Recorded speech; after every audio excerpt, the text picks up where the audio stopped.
지금 송파에 아파트를 사도 될까요? 20억도 간다 라고 얘기한다는데 집을 사도 됩니까 안 됩니까? 지금 사면 어떻게 됩니까? 지금 사면요 꼭지에 서게 됩니다. 지금 사서 반토막을 내면 반토막이 나면 어떻게 되겠습니까? 그냥 뛰어내려야 될지도 모릅니다. 그 정도로 매우 심각한 상황이다라는 겁니다. 지금 저 20억이라고 얘는 가격이 진짜 가격일까요? 가짜 가격일까요? 사실 의미가 없습니다.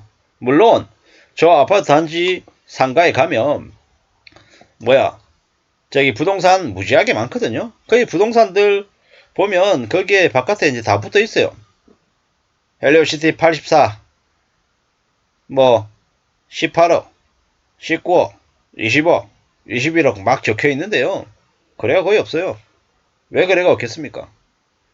말도 안 되는 가격이고 사람들이 또 돈도 없고요. 돈이 있어야 살 거 아니에요. 대출을 내서 살 수 있는 사람 몇이나 되냐고요.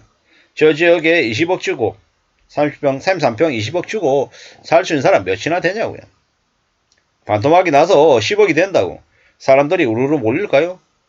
그러지도 않는다라는 겁니다. 우리가 부동산 시장은 참 희한한 게 가격이 내려가면 사람들이 더 사야겠다라고 몰려드는 게 아니라 더 외면합니다. 2014년 저기 대치동의 엄마 아파트가 7억 5천이었어요. 안 나갔어요. 안 나갔단 말이에요. 강동구의 힐스테이트 50평인가요? 60평인가요? 20억이라 그랬는데 11억 5천에 할인 분양에서 나갔죠. 그때는요.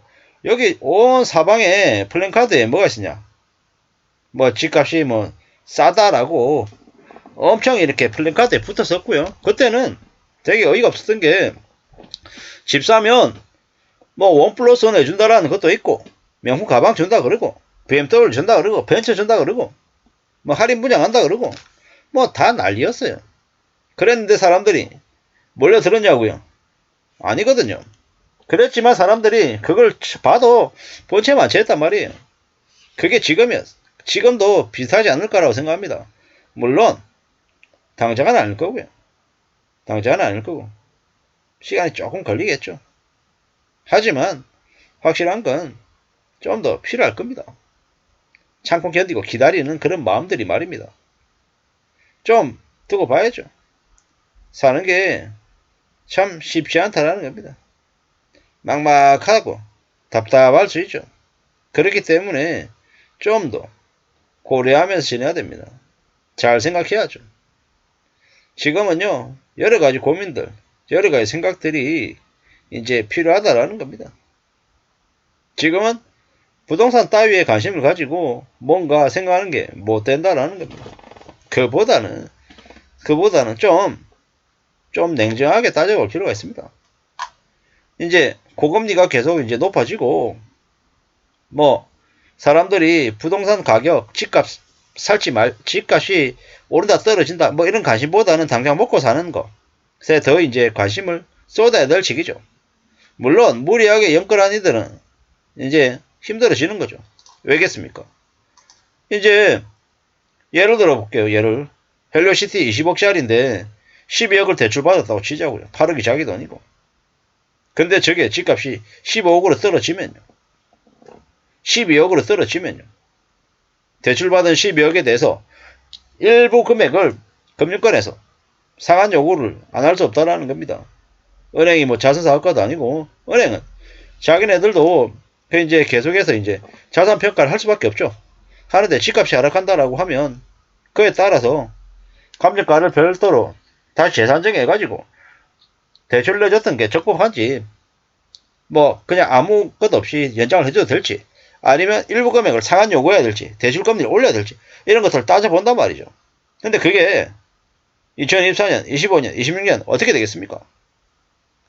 대출 금액의 일부를 상한 요구하게 될 것이고 금리를 인상하라고 얘기할 것이고 그러한 것들이 점점 이제 힘들어지는 거죠. 빡빡해지는 거죠. 이제 잘 생각해 볼 필요가 있는 거죠. 앞으로 더욱더 사는 게 빡빡하고 힘들고 어려울 수 있습니다.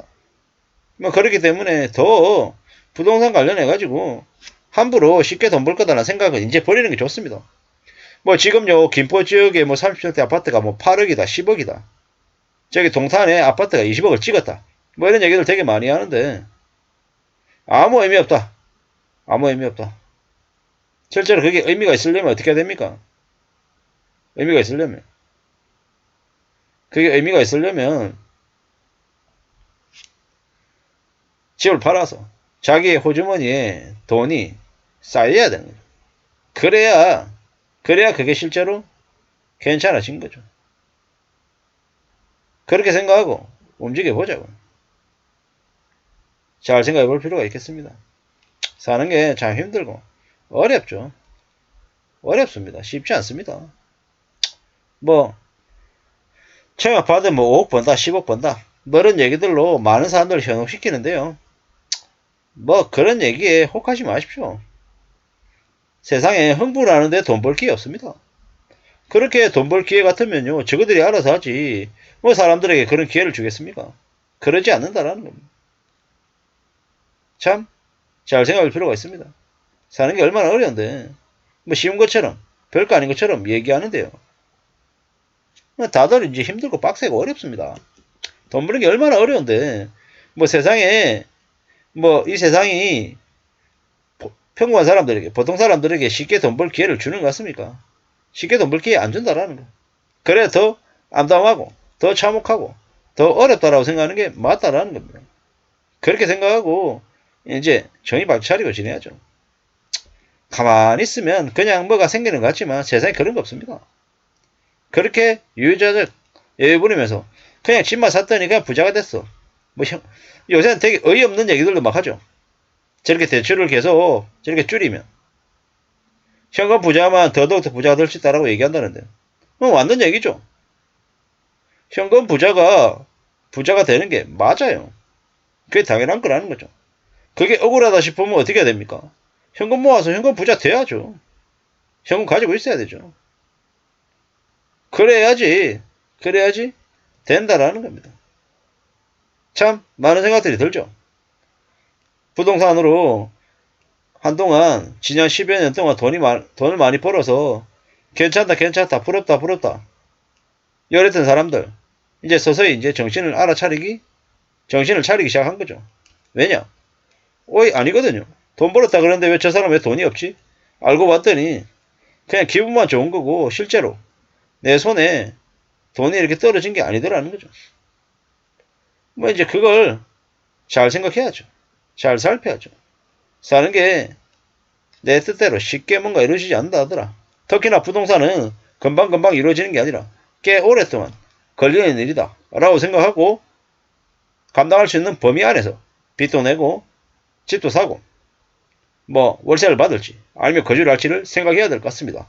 함부로 시값 조금 내렸다고 덜컥 이렇게 살 수 있는 게 아니더라는 겁니다. 우리의 삶이 점점 더 앞으로 더 힘들어질 것이기 때문에 쉽고 만만하게 생각하지 말자라는 이야기를 드리고 싶습니다. 이상입니다.